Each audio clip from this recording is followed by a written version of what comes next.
एपिस्टीन files आजकल media के अंदर इसका बहुत ज़्यादा चर्चा है। ये कौन सी फाइल्स हैं और इनकी अहमियत क्या है? इससे पहले हमें ये जानना ज़रूरी है कि एपिस्टीन कौन? एपिस्टीन एक सेक्स ऑफेंडर क्रिमिनल था। ये बहुत ही ज़्यादा अमीर था। इसके बहुत से कारोबार थे, जिनकी अमेरिका के अंदर कोई इन्वेस्टमेंट मौजूद नहीं थी। किसी को नहीं पता था कि ये क्या कारोबार करते हैं। जब एपिस्टीन से पूछा जाता था तो वो यही कहता था कि भाई मैं लोगों की वेल्थ को मैनेज करता हूँ या मैं स्टॉक में इन्वेस्ट करता हूँ। एपिस्टीन का शुमार उन लोगों में होता है जो रातों-रात अमीर हुए हैं। वो के ज़माने में स्कूल के टीचर थे और एकदम से वो अमीर हो गए। उनकी क्लाइंट लिस्ट में सिर्फ एक ही क्लाइंट है। ना जाने उसने उनको कैसे इतना बिलियनियर बना दिया कि उनका अपना एक प्राइवेट जेट और एक अपना प्राइवेट आइलैंड मौजूद था। उसके अलावा भी दुनिया के दीगर इलाकों में भी उनके अपनी प्रॉपर्टीज मौजूद थी। एपेस्टीन साहब को पॉलिटिशियन, सेलिब्रिटी और दुनिया के ताकतवर लोगों के करीब रहने का बहुत शौक था। लिहाजा उसके लिए वो पार्टीज मुनक्किद करते थे। उन पार्टीज में वो खवातीन को भी बुलाया करते थे और फिर कुछ नाज़ेबा हरकतें भी होती थी। आपने रिसेंटली डोनाल्ड ट्रंप की भी एक वीडियो देखी होगी कि वो भी एपेस्टीन साहब के साथ नाच-नाच के कुछ पॉइंट आउट कर रहे हैं, जिसको आप समझ सकते हैं। उसके अलावा और भी बहुत से सेलिब्रिटीज़ थे जो बाकायदा एपेस्टीन साहब के साथ बहुत करीब रहा करते थे। एपेस्टीन साहब के कुछ नाज़ेबा आदात भी थीं, जैसे वो जो कमसिन खवातीन थीं, उनके साथ ज़्यादती करते थे। इसके लिए उन्होंने यूके की एक खातून को हायर करके रखा हुआ था जिनका नाम था मैक्सवेल। मैक्सवेल इस वक़्त अमेरिका की अदालत में सज़ा याफ्ता हैं और 20 साल की कैद भुगत रही हैं।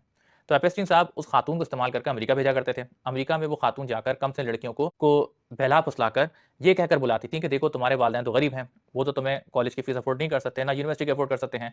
एपेस्टीन साहब के पास चलो वो ये सब अफोर्ड करके तुम्हें दे देंगे।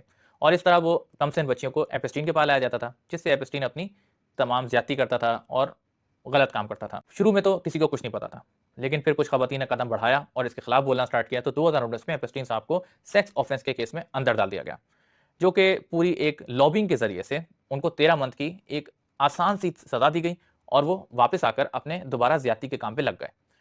दूसरी जगह जब खवातीन ने और ज़ोर लगाया, तो उनको दोबारा गिरफ्तार किया गया, लेकिन इस बार जो ताकतवर तबके थे, उनको डर लग गया कि कहीं एपिस्टीन साहब अपनी क्लाइंट की लिस्ट शेयर ना कर दें कि जहाँ वो बताएँ कि भाई मैं अकेला नहीं कर रहा, बहुत सारे लोग हैं, वो लोग भी हैं कि जिनको आप बड़ा साफ और शफ़ाफ समझते हैं। तो अभी उनका केस शुरू भी नहीं हुआ था कि उन्होंने मुबैय्यना या तो खुदकुशी कर ली या उनको मार दिया गया।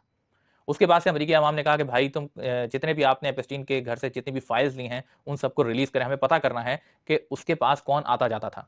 अभी जितनी भी फाइल्स रिलीज़ हुई हैं, उसमें कुछ सियासतदानों के नाम हैं, कुछ सेलिब्रिटीज़ के नाम हैं और बहुत सी मशहूर शख्सियात के नाम हैं। कुछ लोगों के ऊपर सेक्स ऑफेंस साबित भी हुआ है, जैसे प्रिंस एंड्रयू हैं। बस ये फाइल्स फिर अब इस वक़्त वहाँ की सियासत को डिसाइड कर रही हैं। डोनाल्ड ट्रंप इन फाइल्स को रिलीज़ करने में डिले कर रहा है और डोनाल्ड ट्रंप की पॉपुलैरिटी तेज़ी से नीचे जा रही है। ये अमेरिकी समाज या वहाँ की सोसाइटी की एक अक्कासी है।